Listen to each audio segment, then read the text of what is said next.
Morning, folks.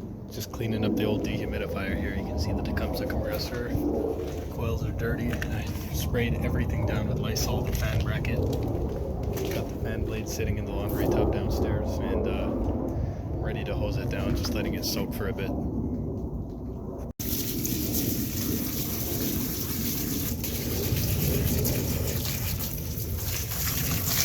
all the wiring removed, all the relays and everything. Humidistat. The compressor's not going to get hurt by this, it's sealed. Alright, here it is after cleaning. Look how shiny the fan blades are, who would have thunk? What's that? Coils are all clean, compressor's all clean, it's a Tecumseh. There's the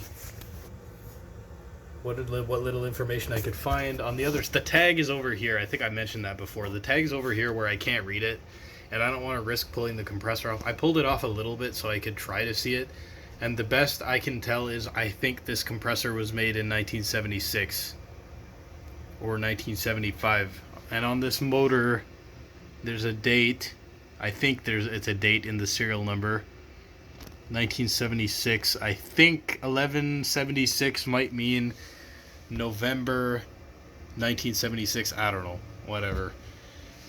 I know this unit's from the 70s. I'm fairly certain. So, I greased the wheels.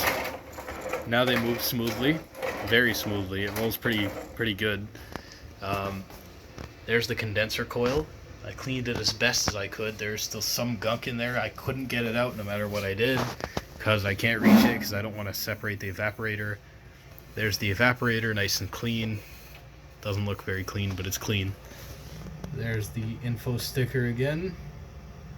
You know, I really wonder how effective this dehumidifier is compared to today's units.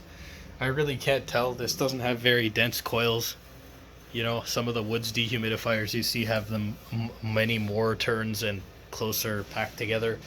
I really don't know. Pulls 4.2 amps. Modern units I've seen seem to say something like 8, and they have a rotary compressor in them. I don't know. I really don't know. But my best guess is this is not nearly as effective as a newer unit, but it is much more reliable, and that's important, because all I've been reading online is that dehumidifiers these days only last a year or two. But this thing is like 50 years old, and it's still going just fine, and I guarantee that it'll keep going for many more years. And you know what? Those power savings that you save with a newer unit, you know, if it's just going to break every year or two and you have to keep buying a new one, are you really saving anything? Because I don't really think so. I think it's best to stick with these. Oh yeah, the strainer leaf was messed up on this, so I wrapped it in some really good 3M electrical tapes, the good shit. So,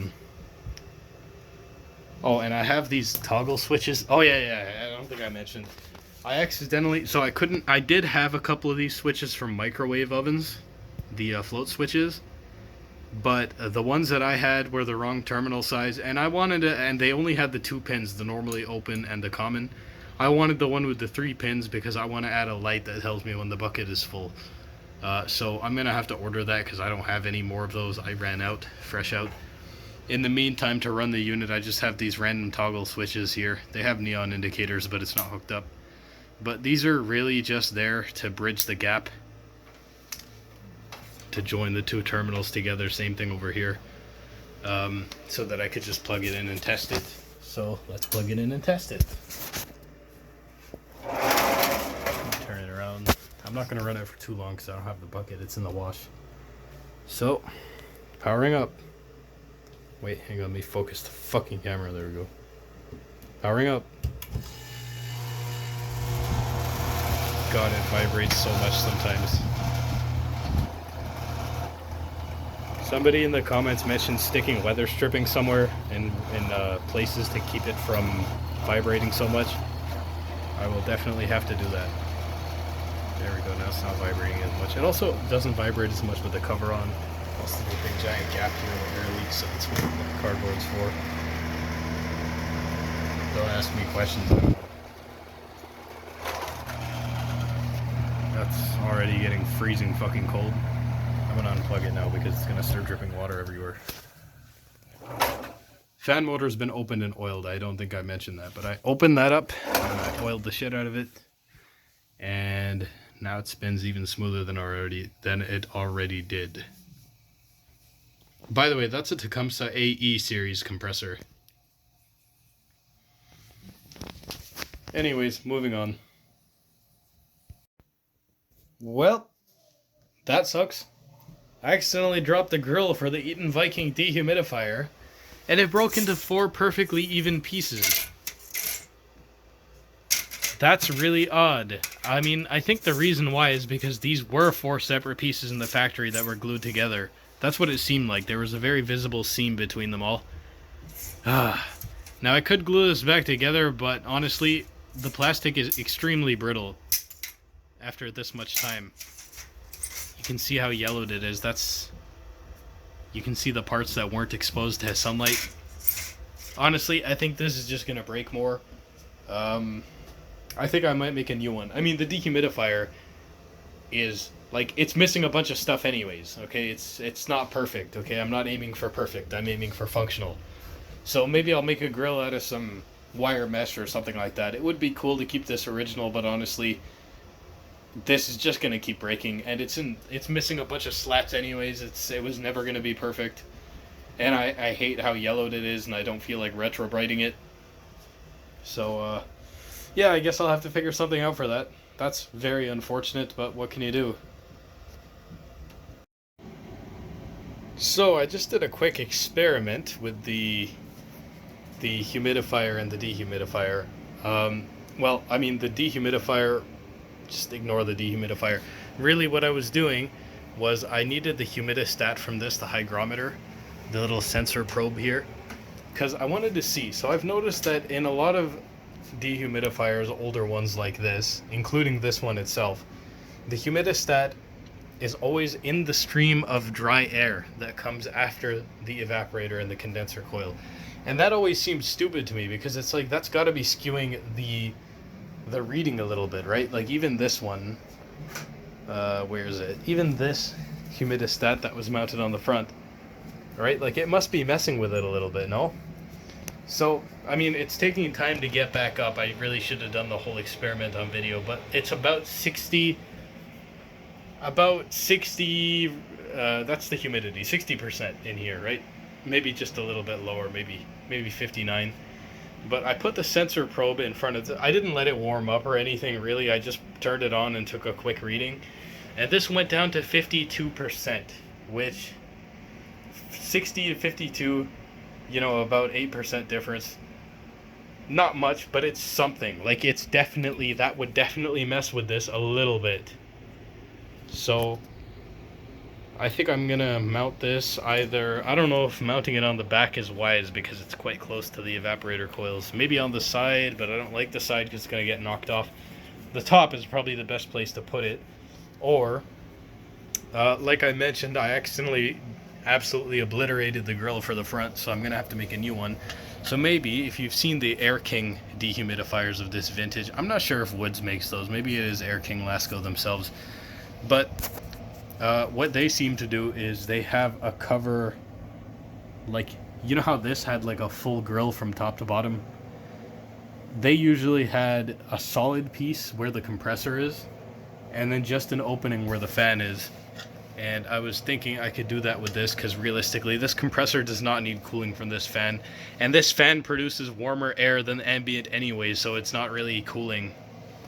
Well, actually, I guess it kind of is if the compressor is hotter than the air coming out of it. Anyways, this compressor, during a long test, it did not get very warm. It was like lukewarm at best. I think it'll be fine. There'll be enough airflow. But anyways, a solid piece on the front, and the humidistat maybe there, and maybe a power light, a power neon indicator, and a full bucket indicator. And that way you get to see the fancy shiny fan blades. It's a cool looking fan, I think. It's a shame we couldn't see it before, but I guess breaking that grill wasn't such a bad thing. Sure, it's not original anymore, but I mean, look at this thing. I'm not restoring it, I'm just getting it to work again. Getting it nice and reliable and solid. That's all I care about. So, anyways, that's some food for thought. Oh, and by the way, I guess the dehumidifier or the humidistats that they used to put in these were they accounted for that difference in humidity percentages from incoming and outgoing air. But this doesn't. Okay, this was designed to mount on your wall and control like a dehumidifier or humidifier that was in your home. So that's why I don't want to put this on the front of the unit or within the airstream, because it will make it inaccurate. And I want to keep this, you know, I want to keep an analog humidistat. I mean, this thing is actually rated for 24 volts AC, but somebody had it hooked straight up to mains voltage, and I'm going to pretend I didn't see this and just keep using it that way. It'll be grounded, don't worry. And it's never going to be used unattended, so don't worry about it. Yeah, somebody in the comments is going to be like, that's going to burn out real quick. But this has evidently been on there for quite some time, and it's been fine, so I don't know. We'll see. I mean, I could wire up an elaborate relay system with a transformer and everything to do this, but I want to keep it simple. Once this breaks, which I have no doubt that it will eventually break. It's not designed for this kind of voltage, but once this breaks, I will probably replace it with one of these crappy digital ones. Why? Because they're cheap. I don't really know where to get an analog one these days. If I can find one, I'd prefer that.